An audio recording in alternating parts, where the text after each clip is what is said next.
কথাবোৰ চিধা চিধি হা কথাবিলাক আমি একা ৰখৰাজৰ মালিক বহি আছে সেই ৰখৰাজৰ মালিকক মই আজি সুধিছোকে ইয়াত ইমান কোটি কোটি টকা ঘটিলে আপোনাৰ দোকানত এটা অসমীয়া ল'ৰা এমপ্লয়ী আছে নে আপোনালোকে কিন্তু জাতিৰ প্ৰতি কোনো দায়বদ্ধ নাই আজিলৈকে ৰখৰাজে শিৱসাগৰৰ কাৰণে কিবা কৰিলে নে একো নকৰিলে আপুনি আহিছে স্বাগতম জনাইছে ইয়াত কিহৰ এটা প্ৰস্তাৱ লোৱা হয় ভোজপুৰী ছাত্ৰ সন্থানে কি হেতু বেন কৰিব লাগে ভোজপুৰী ছাত্ৰ লাগি নহ'ব নচলিব আৰে ভোজপুৰী ছাত্ৰ লাগিলে বুলেট লৈ ইয়াত ফুট লগাই যিটো গতিত ৰাস্তাত যায় মই নিজে স্কুটি চলাই আছো তেলে বুলেট চলাব পৰা হলি ষ্টুপিড ইয়াত নহ'ব ইয়াত নহ'ব আৰু চেম্বাৰ্ছ অফ কমাৰ্চ ভংগ কৰি দিয়া হ'ব ইয়াত খিলঞ্জীয়া মানুহ চেম্বাৰ্ছ অফ কমাৰ্চৰ সভাপতি সম্পাদক হ'ব কৰ ৰাজস্থানৰ মানুহ ইয়াত আহি চেম্বাৰ্ছ অফ কমাৰ্চৰ সভাপতি সম্পাদক হ'ব এইবোৰ নচলিব গুণ্ডামি নচলিব আৰু শুনক মই একদম চিধা চিধি কৈ দিছোঁ মোক না মই ইলেকশ্যন খেলিম না মোক মাৰৱাৰী মানুহ ভোট লাগে না মোক বিহাৰী মানুহ ভোট লাগে না মোক বঙালী মানুহ ভোট লাগে মই এইবিলাকত নাই আৰু এটা কথা একদম স্পষ্টকৈ মই আপোনালোকক কৈ দিছোঁ এইবাৰ যদি আমাৰ মানুহ পিতে খুব পিতা হ'ব এইটো নচলিব সদায় আৰু ভদ্ৰ অসমীয়া জাতি ভদ্ৰতাৰ সুযোগ লৈ আমাক চৰ মাৰিব গুৰ মাৰিব হা আমি কি ঢোল আৰু ৰঙালী বিহু আমি যেতিয়াই পাতি দিব পাৰোঁ খালি ঢোলটো যাতে আপোনালোকৰ পিঠি নহয় সেইটো কথালে মন কৰিব একদম কৈ দিছোঁ দেশৰ মানুহে গঢ়িত পিটি ল'ব জানে হেংদাং বৰটোপ ঢাল তৰোৱাল আমি 600 বছৰীয়া গৌৰৱ উজ্জ্বল আহোম ৰাজত্বৰ মানুহ হয় আমাক যুদ্ধ কৰিবলৈ শিকাই যোৱা আহোম স্বৰ্গদেউসকলৰ আদৰ্শত বিশ্বাসী আমি মানুহ হয় অসমীয়া মানুহ ভদ্ৰ অসমীয়া মানুহ সৰল হয় কাৰণেতো আহি ইয়াত ৰখৰাজ খুলি বেপাৰ কৰি থাকিব পাৰিছা সৰল হয় কাৰণেতো অপচৰা খুলি বেপাৰ কৰি থাকিব পাৰিছা আমি সৰল হয় কাৰণে তোমালোকে বেপাৰ কৰি কোটি কোটি টকাৰ মালিক হ'ব পাৰিছা কিন্তু যদি খং উঠে মগজটো ঘূৰে ৰাজস্থানো নেপাবি বিহাৰো নেপাবি এচা পিটন দিয়া হ'ব একদম আজি কৰি দিয়া আৰু যিকেইজন নাহিলে যিকেইজন ব্যৱসায়ী নাহিলে সিদ্ধান্ত লোৱা হওক কাইলৈ বাহিৰৰ দোকান বন্ধ বসন্ত গগৈ ডাঙৰীয়া মই আপোনাক অনুৰোধ জনাইছো আপোনালোকে মোৰ বসন্ত গগৈৰ মাজত কেতিয়াবা কাজিয়া হয় কিন্তু কাইলৈ বসন্ত গগৈ কোনোবা অনা অসমীয়া মানুহে হাত দিলে শৃংখল চলিয়া ঘৰত সোমাই বহি নাথাকে আৰু দাদা আপুনি ৰাজহুৱা কৰক কালি কোন 3জন বদন আপোনাৰ ঘৰলৈ গৈছিলে আপুনি ৰাজহুৱা কৰক 3জন বদন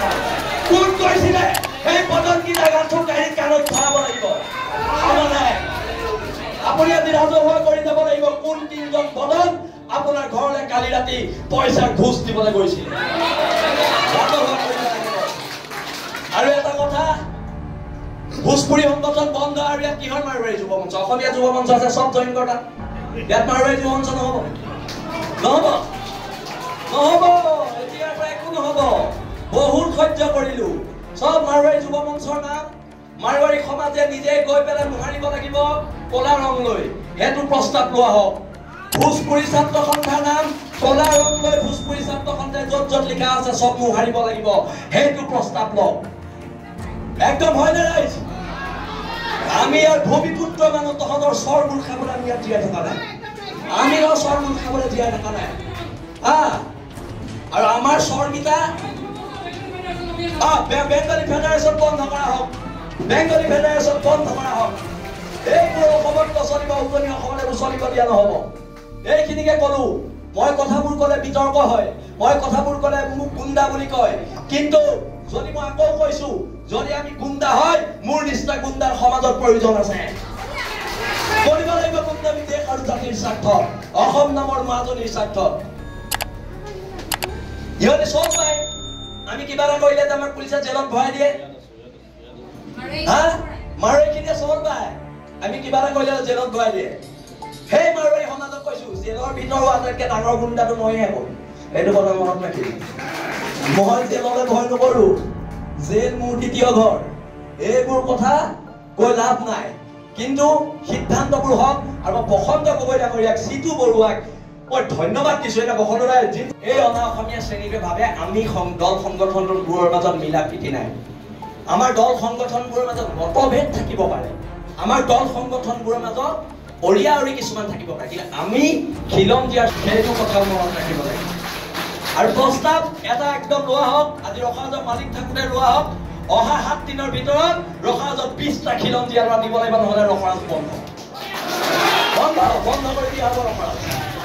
এতিয়াৰ পৰা নচলিব। আৰু বসন্ত দাই কালি আমাৰ ল'ৰাখিনিয়ে যিদৰে দোকানে দোকানে সোমাই চিঠি দিয়াৰ পিছত মাত্ৰ মুষ্টিমেয় 7-8জন মানুহ আহিছে, মানে কি আমাক অপমান কৰা হৈছে? আমাৰ খিলঞ্জীয়া মানুহখিনিক অপমান কৰা হৈছে, তাই আহোম ছাত্ৰ সন্থাক অপমান কৰা হৈছে, বীৰ লাচিতাক অপমান কৰা হৈছে, জাতীয় সংগ্ৰামী সেনাক, অসমীয়া যুৱ মঞ্চক, উজনি অসম মুছলিম কল্যাণ পৰিষদ, আহোম জাতীয় গণমঞ্চ, অনুসূচিত জাতি ছাত্ৰ সন্থা, চবকে অপমান কৰা হৈছে। কথা টকাৰ জোৰত যি ইচ্ছা তাকে কৰিবি, এইবাৰ পৰা নহ'ব, সংগ্ৰাম হ'ব। আৰু এটা কথা, যদি শিৱসাগৰ জ্বলে গোটেই অসম জ্বলিব, সেইটো লিখি ৰাখক। আমি শিৱসাগৰীয়া এইখিনিকে ক'লো, মোৰ চমু বক্তব্য সামৰণি মাৰিছো। আগতে কওঁ যদি কিবা ভুল হ'লে মোক মাফ কৰিব, আজি মই মাফ নোখোজো। আজি মাফ খোজাৰ সময় এই অনা অসমীয়া মানুহ।